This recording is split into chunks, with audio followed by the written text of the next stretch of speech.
আফ্রিকার জঙ্গলের ভেতরে লুকানো এক রহস্যময় শহর, আর সেখানেই আছে মহামূল্যবান গুপ্তধনের ভাণ্ডার। বলা হয় যারা একবার সেই শহরে প্রবেশ করে তাদের পরিণতি হয় মৃত্যু। কিন্তু একদল লোক সেই লুকানো শহর আর মহামূল্যবান গুপ্তধনের খোঁজে চলে যায় সেই জঙ্গলে। তবে তারা তো আর জানতো না সেখানে অপেক্ষা করছে ভয়ানক প্রকৃতি, জঙ্গলি আদিবাসীদের হামলা এবং সেখানে লুকানো শত শত মৃত্যুফাত। এখন প্রশ্ন আসতেই পারে, কি এমন আছে সেই গুপ্ত শহরে, আর কি বা হয়েছিল তাদের শেষ পরিণতি? তারা কি পেরেছিল সেই জঙ্গলের বিপদগুলো মোকাবেলা করতে? চলুন ভিডিওতে একটি লাইক দিয়ে সবাই মিলে হারিয়ে যায় কঙ্গুর সেই ভয়ানক জঙ্গলে। গল্পের শুরুতেই আমরা একটি কন্ট্রোল রুম দেখতে পাই, যেখানে ক্যারেন এবং তার সহকর্মী চার্লসের সাথে যোগাযোগ করছিল। চার্লস এখন আফ্রিকার গভীর জঙ্গল কঙ্গোতে আছে। সেখানে গিয়েছিল একটি রহস্য খুঁজে বের করতে। আসলে চার্লস ও তার টিম খুঁজছে একটি বিশেষ ধরনের ডায়মন্ড, যার নাম হলো অ্যালিভিয়া। বলা হয় এই ডায়মন্ডের শক্তি এতটাই যে এর মাধ্যমে পৃথিবীর ইতিহাস বদলে যেতে পারে এবং এর পাশাপাশি আরো অনেক ভয়ানক কাজ করা যাবে। কিন্তু চিন্তার বিষয় হলো, এই শক্তি যদি ভুল মানুষের হাতে চলে যায় তাহলে পুরো পৃথিবী ধ্বংস হয়ে যেতে পারে। এরপর অনেক খোঁজার পরে অবশেষে চার্লস ব্লু ডায়মন্ডের কিছু অংশ খুঁজে পায় আর এটিকে লেজার বন্দুকের ভেতরে প্রবেশ করায়। এরপর তার মাধ্যমে ক্যারেনকে একটি ডেমো দেখায়। ক্যারেন তার এই চমৎকার দেখে অবাক হয়ে যায়, কারণ এই ডায়মন্ড এতটাই শক্তিশালী ছিল যে লেজার রশ্মির মাধ্যমে পৃথিবী থেকে চাঁদের উপর গর্ত তৈরি হয়ে যাবে। ক্যারেন যখন চার্লসের সঠিক লোকেশন খুঁজে বের করার চেষ্টা করছিল, ঠিক সেই মুহূর্তে কিছু সমস্যার কারণে হঠাৎ করে চার্লসের সাথে তাদের যোগাযোগ বন্ধ হয়ে যায়। এরপর আমরা দেখতে পাচ্ছিলাম চার্লসের এক বন্ধু তাকে বলে, আমার মনে হয় আমি ডায়মন্ডের আসল জায়গার সন্ধান পেয়েছি। এই কথা বলার পর সে চার্লসকে নিয়ে একটি রহস্যময় লেকের সামনে আসে, যার নিচে দিয়ে একটি গোপন সুড়ঙ্গ চলে গেছে। চার্লস এবং তার বন্ধু লেকের নিচ দিয়ে সেই সুড়ঙ্গে পেরিয়ে চলে যায় অপর প্রান্তে। কিন্তু সেখানে যা তারা দেখে তাতে তারা পুরোপুরি হতবাক হয়ে যায়। চার্লস মূলত এখানে এসেছিল ডায়মন্ড খুঁজতে, কিন্তু সে আবিষ্কার করে ফেলেছে এক প্রাচীন শহর। হয়তো এই শহরের মধ্যেই কোথাও লুকিয়ে রয়েছে সেই বিশেষ ব্লু ডায়মন্ড যা এতদিন তারা খুঁজছিল। সবাই তখন অনেক খুশি হয়, কিন্তু তাদের এই আনন্দ বেশিক্ষণ হয়তো থাকবে না। হঠাৎ করেই জঙ্গলের অন্ধকার থেকে বেরিয়ে আসে অজানা কিছু প্রাণী। এরপর চার্লস এবং তার দলের উপর থেকে ভয়ানকভাবে আক্রমণ করে। সিন কাট হওয়ার পর আমরা দেখতে পারি ক্যারেন তখন চার্লসের সাথে যোগাযোগ করার চেষ্টা করছে। একটু পর চার্লসের ক্যামেরা কানেক্ট হয়, কিন্তু তারা যা দেখতে পারে এতে ক্যারেন খুবই ভয় পেয়ে যায়। আমরা দেখি চার্লস এবং তার টিমের সবার নিথর দেহ মাটিতে পড়ে আছে। এর মানে হয়তো তারা আর কেউ এখানে বেঁচে নেই। কিন্তু তখনই কিছু একটা হঠাৎ ক্যামেরার সামনে এসে সেটিকে পুরোপুরি নষ্ট করে দেয়। সবকিছু এত তাড়াতাড়ি ঘটে যাচ্ছিল যে ক্যারেন এবং তার দল কিছুই বুঝতে পারে না। এই ঘটনা দেখার পর ক্যারেন প্রচন্ড চিন্তায় পড়ে যায়। তার প্রিয় মানুষ চার্লস এখন কোথায়? হ্যাঁ, ঠিকই ধরেছেন, সে চার্লসকে ভালোবাসতো। এখন প্রশ্ন হলো, সে কি বেঁচে আছে, আর কি বা ঘটেছিল তাদের সাথে? চলুন ভিডিওর সামনেই আমরা তা জানতে পারবো। এত কিছু ঘটে যাওয়ার পরেও তাদের বস ট্র্যাভিস এসব নিয়ে খুব একটা চিন্তিত নয়, বরং সে সব থেকে বেশি ডায়মন্ডের ব্যাপারে ভাবছিল। এতগুলো মানুষ যে মারা গেল তা নিয়ে তার কোনো মাথা ব্যথা নেই। অবশ্য এর কারণও ছিল, তার মতে এই বিশেষ ব্লু ডায়মন্ড তার কোম্পানির ভবিষ্যৎ বদলে দিতে পারে। যদি এটা কোনোভাবে হারিয়ে যায় তাহলে নাকি তার রিসার্চ কোম্পানি বন্ধ হয়েও যেতে পারে। তাই ট্র্যাভিস তখন ক্যামেরনকে বলে, সে যদি নিজে কঙ্গোর জঙ্গলে গিয়ে চার্লসদের সন্ধান করে তাহলে সে তার জন্য সমস্ত রকম সাহায্যের ব্যবস্থা করতে পারে। কিন্তু ক্যারেন ইতিমধ্যেই বুঝতে পেরেছে ট্র্যাভিসের তাকে জঙ্গলে পাঠানোর মূল উদ্দেশ্য হলো ডায়মন্ড খুঁজে বের করা। চার্লস বা তার দলের উপর তার কোনো চিন্তা নেই। তবে ক্যারেন এটা বুঝতে পারলেও সে যেতে রাজি হয়, কারণ সে তো চার্লসকে ভালোবাসে। তবে সে ট্র্যাভিসকে হুমকি দিয়ে বলে, যদি দেখি আমাকে শুধু ডায়মন্ডের জন্য পাঠানো হয়েছে বা আমার সাথে কোনো রকম বেইমানি করার চেষ্টা করা হয়েছে, তাহলে এমন কিছু করব যা তুমি কল্পনাও করতে পারবে না। এসব বলার পেছনে ক্যারেনের গভীর রহস্য লুকিয়ে আছে, যা আমরা ভিডিওর সামনে গেলেই বুঝতে পারবো। এরপর ক্যারেন পুরোপুরি তৈরি হতে থাকে কঙ্গোর জঙ্গলে যাওয়ার জন্য। অন্যদিকে আমরা পিটার নামের এক বিজ্ঞানীকে দেখতে পাই। সে এমন একটি ডিভাইস আবিষ্কার করেছে যার মাধ্যমে লাইন ল্যাঙ্গুয়েজকে ভাষায় রূপান্তর করা যায়। আসলে এই ডিভাইসের সাহায্যে বোবা মানুষও কথা বলতে পারবে, যা সত্যি একটি অসাধারণ আবিষ্কার। তার এই গবেষণার জন্য সে বেছে নিয়েছে একটি গরিলাকে, যার নাম অ্যামি। আমরা দেখি অ্যামি ছিল খুবই বুদ্ধিমান, পিটার তাকে অনেক দিন ধরেই সেই ডিভাইসের মাধ্যমে সাইন ল্যাঙ্গুয়েজ শেখাচ্ছে। এ কারণেই পিটার একদিন সবার সামনে তার এই আবিষ্কার প্রদর্শন করে। সেখানে আসা সমস্ত লোক অ্যামির এরকম কথা বলা দেখে অবাক হয়ে যায়। সবাই তার এই আবিষ্কারের জন্য তার অনেক প্রশংসাও করে। কিন্তু এসবের মাঝেও পিটার বেশ চিন্তিত, কারণ অ্যামি প্রায়ই দুঃস্বপ্ন দেখত। একদিন সে তার স্বপ্নের দৃশ্যগুলোকে আঁকতে শুরু করে, আর সেই অদ্ভুত ছবিগুলো দেখে পিটার অনেকটাই অবাক হয়। কারণ সেখানে অ্যামি নিজের আসল ঘর, বন জঙ্গল এবং তার জাতিদের ভীষণ মিস করছিল।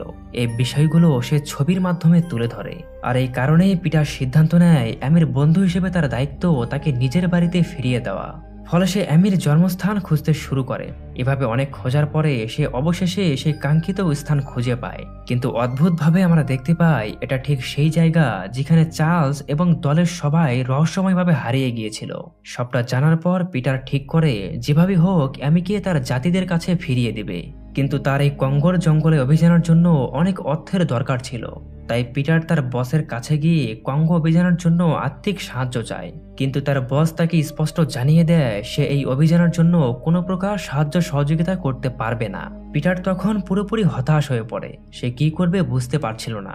ঠিক তখনই হেমলক নামের এক রোমানিয়ান ব্যবসায়ী তাকে বলে সে পিটারকে কঙ্গোর জঙ্গলে যেতে সাহায্য করতে পারে। কিন্তু এখন প্রশ্ন হলো হেমলক কেন? সে কি কোনো স্বার্থ ছাড়াই অর্থ দিতে চেয়েছিল? তা কিন্তু নয়। আসলে মূল ঘটনা হলো হেমলক বহুদিন ধরে এক রহস্যময় প্রাচীন শহরের সন্ধান করছিল, যার নাম হচ্ছে the lost city of Zen. এই শহরটি ঠিক সেই স্থানই ছিল যেখানে চার্লস নিখোঁজ হয়েছিল। হেমলক একটি প্রাচীন বই থেকে এই গুপ্ত শহরের ব্যাপারে জানতে পারে। একসময় কিং সোলোমন নামে এক রাজা এই জঙ্গলে ব্লু ডায়মন্ড খোঁজার জন্য অভিযান করেছিল। বলা হয় সেই শহরে লুকানো আছে মহামূল্যবান সেই ডায়মন্ড। এমনকি সে বইটির এক পৃষ্ঠায় আঁকা একটি বিশাল চোখের চিহ্ন দেখতে পারে, ঠিক যেমনটা অ্যামি এঁকেছিল। এখন হেমলকের মনে হতে থাকে অ্যামি যেহেতু সেই শহরেই বড় হয়েছে, তাই সে খুব সহজেই তাদেরকে ওই গুপ্ত শহরের কাছে নিয়ে যেতে পারবে। মূলত ঠিক এই কারণেই হেমলক পিটার ও অ্যামিকে সাহায্য করতে রাজি হয়েছে। কিন্তু পিটার হেমলকের এই গোপন পরিকল্পনার কিছুই জানতো না। সে মনে করেছিল হেমলক হয়তো পশু পাখি ভালোবাসে, তাই এমনটা করেছে। তাদের সব প্রস্তুতি শেষ হলে পরদিন তারা জঙ্গলের অভিযানের জন্য বিমানবন্দরে চলে আসে। কিন্তু প্লেনে ওঠার সময় পিটার এবং ক্যারেনের দেখা হয়ে যায়। এরপর দুজনে পরিচিত হয়ে কথা বলার পর বুঝতে পারে তারা দুইজনই আলাদা লক্ষ্যে হলেও তাদের গন্তব্য একই ছিল, সেই কঙ্গোর ভয়ানক জঙ্গল, যেখানে জানা অজানা সব বিপদ অপেক্ষা করছিল তাদের জন্য। ঠিক তখন আমরা দেখি ক্যারেন তাদের সুরক্ষার জন্য অত্যাধুনিক সব অস্ত্র সাথে নিয়েছিল, যা তাদের জঙ্গলের ভিতরে টিকে থাকতে সাহায্য করবে। দীর্ঘ অনেক সময় যাত্রা করার পর তাদের বিমানটি সেন্ট্রাল আফ্রিকায় এসে ল্যান্ড করে। কিন্তু সেখানে তখন আতঙ্কবাদীদের ভিতরে যুদ্ধ চলছিল, মানে তাদের কঙ্গোর জঙ্গলে যাওয়া এখন অনেকটাই কঠিন হয়ে গেছে। তাই ক্যারেন সেখানকার মুন্ড্রো নামের এক স্থায়ী লোককে তাদের দলে নেয়, কারণ সে কঙ্গোর জঙ্গলকে অনেক ভালো করেই চিনত। সে তাদেরকে জঙ্গলের ভয়ানক সব বিপদ থেকে টিকে থাকতে সাহায্য করবে। এরপর তারা বিমানে করে ফাইনালি কঙ্গোর জঙ্গলের উদ্দেশ্যে রওনা দেয়। বেশ অনেকটা সময় যাত্রা করার পর তারা কঙ্গোর জঙ্গলের উপরে চলে আসে। তবে এখন তারা নিরাপদ একটি জায়গা খুঁজছিল যেন তাদের বিমানটিকে তারা ল্যান্ড করাতে পারে। কিন্তু ঠিক তখনই জঙ্গলে থাকা আতঙ্কবাদীরা তাদের প্লেনটির দিকে মিসাইল নিক্ষেপ করে। এতে করে তাদের বিমানের কিছু অংশ ভেঙে যায়। সবাই বুঝতে পারে যে বিমানটি যে কোনো মুহূর্তে ক্র্যাশ করতে পারে। এখন তাদের সামনে একমাত্র উপায় ছিল বিমান থেকে প্যারাশুট দিয়ে লাফ দেওয়া। তা না হলে এই বিমান মাটিতে ক্র্যাশ করলে তাদের পরিণতি হবে মৃত্যু। এজন্য অবশেষে সবাই প্যারাশুট নিয়ে বিমান থেকে লাফিয়ে পড়ে। কিছুক্ষণ পর আমরা দেখতে পাচ্ছিলাম সবাই নিরাপদে জঙ্গলের মধ্যে নামতে সক্ষম হয়েছে। তারা এত বড় বিপদ থেকে বাঁচার পরেও সবাই অনেকটা ভয়ের মধ্যে ছিল, কারণ যে কোনো সময় এই জঙ্গলে তাদের উপর বিপদ নেমে আসতে পারে। সবাই অনেক ক্লান্ত থাকার কারণে সেখানে তাঁবু তৈরি করে। মূলত আজকের রাতটা তারা এখানেই থাকবে বলে সিদ্ধান্ত নিয়েছে। অন্যদিকে ক্যারেন স্যাটেলাইটের মাধ্যমে তার বস ট্র্যাভিসের সঙ্গে যোগাযোগ করে এবং তাদের বর্তমান অবস্থা তাকে জানিয়ে দেয়। এভাবে সেদিনকার রাতটা কোনো মতে কেটে গেলে পরদিন খুব ভোরের দিকে তারা আবার সামনের দিকে যাত্রা শুরু করে। তবে জঙ্গলের মধ্য দিয়ে চলাটা তাদের জন্য খুবই বিপজ্জনক ছিল, কারণ চারদিকেই তাদের জন্য অপেক্ষা করছে মৃত্যুফাত। এভাবে অনেক সময় ধরে চলার পর সন্ধ্যার দিকে জঙ্গলের বৃষ্টি পড়তে শুরু করে। এতে করে সবাই অনেকটাই সমস্যায় পড়ে যায়, কিন্তু এর পরেও কোনো রকম করে তারা সামনের দিকে এগিয়ে যেতে থাকে। তবে তাদের গন্তব্যের জন্য শুধু বৃষ্টি বাধা কিন্তু নয়। কিছুটা পথ এগিয়ে গেলে জঙ্গলে থাকা আদিবাসীরা তাদের সামনে চলে আসে। তবে এই আদিবাসীরা ছিল খুবই ভালো মনের মানুষ। তারা কথা বলে বুঝতে পারে ক্যারেন সহ বাকি সবাই তাদের জন্য বিপজ্জনক না। ক্যারেন যখন আদিবাসীদের চার্লস ও তার দলের লোকজনের কথা জিজ্ঞেস করে, আদিবাসীরা তেমন কিছুই বলতে পারে না। তবে তারা বিদেশি একজন লোককে এখানে আহত অবস্থায় খুঁজে পেয়েছে। এরপর আমরা সেই লোকটিকে দেখতে পাই। তার অবস্থা খুবই খারাপ ছিল। সে কোনোভাবেই তার শরীর নড়াচড়া করতে পারছিল না। ক্যারেন তার কাছে গিয়ে চার্লসদের ব্যাপারে জিজ্ঞেস করে, কিন্তু এখানে সে যখন এমিকে দেখে তখনই সে ভয় পেয়ে চিৎকার করতে শুরু করে। আমরা দেখি সে এতটাই ভয় পেয়েছিল যে সে তৎক্ষণাৎ মারা যায়। এখন প্রশ্ন আসতেই পারে, এর পেছনে এমন কি রহস্য লুকিয়ে আছে যে সে এমিকে দেখা মাত্রই এতটা ভয় পেয়ে মারা গেল? এই রহস্য তো আমরা মুভির সামনে গেলেই বুঝতে পারবো। লোকটির এমন অবস্থা দেখে ক্যারেন সহ বাকি সবাই ভয় পেয়ে যায়, কারণ তারা এর কোনো মানেই বুঝতে পারছিল না। যাই হোক, কিছুটা সময় এখানে বিশ্রাম নিয়ে এরপর তারা আবারও অভিযানে বেরিয়ে পড়ে। কিন্তু এবার তাদের পথ আরো বেশি বিপজ্জনক হয়ে ওঠে। পথ চলতে চলতে একসময় রাত হয়ে যায়। সেদিন রাতে তারা যখন একটি নদী পার হচ্ছিল, ঠিক তখনই বিশাল আকৃতির জলহস্তির মতো কিছু প্রাণী তাদের উপর আক্রমণ করে। এই আচমকা হামলায় তাদের দলের কয়েকজন সদস্য সেখানেই মারা যায়, আর যাদের ভাগ্য ভালো ছিল তারা প্রাণে বেঁচে যায়। এরপর তারা কোনো রকমে নদী পার হয়ে তীরে উঠে আসে। সবাই তাদের সৃষ্টিকর্তার কাছে শুকরিয়া আদায় করছিল, কারণ বড় ধরনের একটি বিপদ থেকে তারা রক্ষা পেয়েছে। এরপর কেটে যায় অনেকটা সময়। হঠাৎ তারা আকাশের মধ্যে একটি বিমান দেখতে পায়, কিন্তু সেটিতে জঙ্গলে থাকা আতঙ্কবাদীরা হামলা করে আগুন ধরে গিয়েছিল। এরপর বিমানটি জঙ্গলের মধ্যেই ভেঙে পড়ে। তবে যাই হোক, এরপর কোনো মতে সেদিনকার রাত কেটে গিয়ে ভোর হয়ে যায়।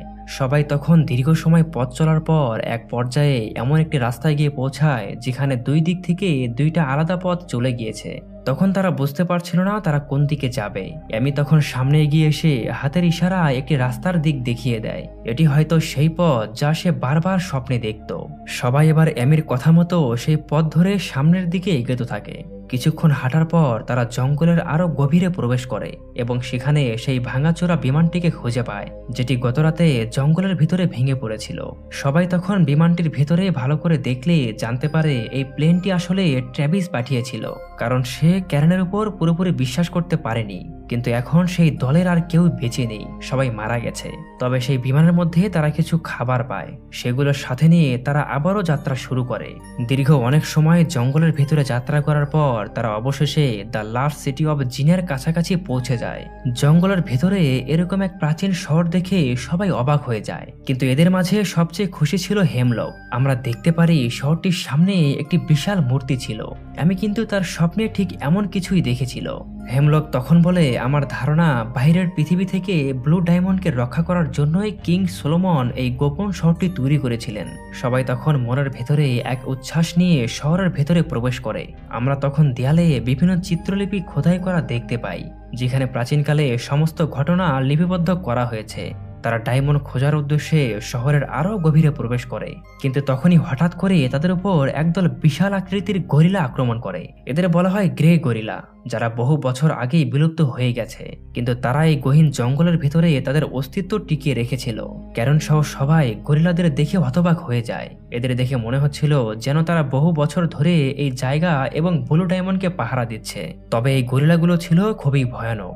সবাই তখন বিভিন্ন অস্ত্র দিয়ে তাদের সাথে লড়াই করার চেষ্টা করে, কিন্তু এদিকে যত সময় যাচ্ছিল গরিলার সংখ্যাও বাড়তে থাকে। ফলে এক প্রকার বাধ্য হয়ে ক্যারেন সহ বাকি সবাই কোনো মতে সেখান থেকে বেরিয়ে আসে। এখন হয়তো বুঝতে পারছেন চার্লসের দলের শেষ জীবিত থাকা লোকটি কেন অ্যামিকে দেখে ভয় পেয়ে মারা গিয়েছিল। মূলত এই গরিলাগুলোই চার্লসের দলের উপর আক্রমণ করে, তাই লোকটি ভেবেছিল অ্যামি হয়তো তাদের দলেরই একজন। যাই হোক, এরপর সেদিনকার রাতটা তারা জঙ্গলের একটি জায়গায় তাঁবু করে কোনোভাবে কাটিয়ে দেয়। পরদিন সকালে তারা আবার সেই শহরের মধ্যে প্রবেশ করে। হেমলক তখন দেয়ালে খোদাই করা সিম্বলগুলো দেখে বুঝতে পারে এই গরিলাগুলোকে মূলত কিং সোলোমনই প্রশিক্ষণ দিয়েছিলেন, যাতে তারা ব্লু ডায়মন্ডকে বাইরের শত্রুদের হাত থেকে রক্ষা করতে পারে। এদিকে পিটার সেখানে শত শত মানুষের কঙ্কাল দেখতে পেয়ে খুবই ভয় পেয়ে যায়। আসলে এই মানুষগুলো হয়তো তাদের আগে এখানে এই মহামূল্যবান ডায়মন্ডটি নিতে এসেছিল। সবাই তখন বুঝতে পারে যে এখানে বেশিক্ষণ থাকলে হয়তো তারাও মারা যেতে পারে। তাই সবাই সিদ্ধান্ত নেয় যত তাড়াতাড়ি সম্ভব এই জঙ্গল থেকে বেরিয়ে যেতে হবে। কিন্তু ঠিক তখনই পাশের হাজার বছর ধরে ঘুমিয়ে থাকা আগ্নেয়গিরি জেগে ওঠে। সেই শহরের মধ্যে শুরু হয় প্রচন্ড ভূমিকম্প। তখন ভূমিকম্পের ধাক্কায় ক্যারেন এবং বাকি সবাই সেখানকার ভেতরের একটি বিশাল সুড়ঙ্গে পড়ে যায়। তবে এতে করে তাদের লাভই হলো, কারণ এই সুড়ঙ্গের শেষ প্রান্তে রয়েছে তাদের কাঙ্ক্ষিত সেই ব্লু ডায়মন্ডের গুপ্ত ভাণ্ডার। সবাই কিছুটা পথ সামনে এগিয়ে গেলে পুরোপুরি হতবাক হয়ে যায়, কারণ তাদের চারপাশে ছড়িয়ে ছিটিয়ে পড়ে আছে অমূল্য সব ব্লু ডায়মন্ড, যার জন্য তারা এতটা ঝুঁকি নিয়ে এই জঙ্গলে এসেছিল। এটা দেখার পর সবাই অনেক খুশি হয়, কিন্তু তাদের এই খুশি হয়তো বেশি সময় থাকবে না, কারণ এটাই ছিল গ্রে গরিলাদের আসল বাসস্থান, যেখানে কিং সোলেমন তাদের প্রশিক্ষণ দিয়েছিলেন। এরপর দেখা যায় বিশাল এক বাহিনী নিয়ে গ্রে গরিলারা ক্যারেনদের উপর আক্রমণ করতে শুরু করে। মুনরো সহ সবাই বিভিন্ন অস্ত্রের সাহায্যে গরিলাদের সাথে লড়াই করার চেষ্টা চালিয়ে যাচ্ছিল। তবে এতে করে কোনো কাজ হয়নি, কারণ গরিলারা সংখ্যায় ছিল অনেক এবং তারা ছিল খুবই হিংস্র। এক পর্যায়ে আমরা দেখি হেমলক সেই গরিলাদের হাতে বাজেভাবে মারা যায়। এদিকে ক্যারেন দেখে চার্লসের নিথর দেহ কঙ্কালগুলোর মধ্যে পড়ে আছে। এসব দেখে সে মানসিকভাবে খুবই ভেঙে পড়ে, কারণ যার জন্য সে এত দূর পর্যন্ত এসেছিল সে ভালোবাসার মানুষটি আর বেঁচে নেই। যাই হোক, তাদের হাতে বেশি সময় ছিল না, কারণ আগ্নেয়গিরির লাভা ধীরে ধীরে এই জায়গাতে প্রবেশ করতে শুরু করেছিল। অন্যদিকে পিটারকেও কয়েকটি গরিলা চারদিক থেকে ঘিরে ফেলে। তবে যখনই তার উপর আক্রমণ করতে যাবে তখনই হঠাৎ এমি এসে গরিলাদের সাথে লড়াই করে এবং তাকে বাঁচিয়ে নেয়। এরপর দেখা যায় ক্যারেন, মুনরো, পিটার এবং অ্যামি কোনো রকমে সেই ভয়ঙ্কর শহর থেকে বেরিয়ে আসে। ঠিক সেই মধ্যেই শহরের মধ্যে আগ্নেয়গিরির লাভা স্রোত প্রবেশ করে। এরপর সেই ব্লু ডায়মন্ডের ভান্ডারও গেরিলাদের পুরোপুরি ধ্বংস করে দেয়। এভাবেই চিরতরে হারিয়ে যায় লস্ট সিটি অফ জিন।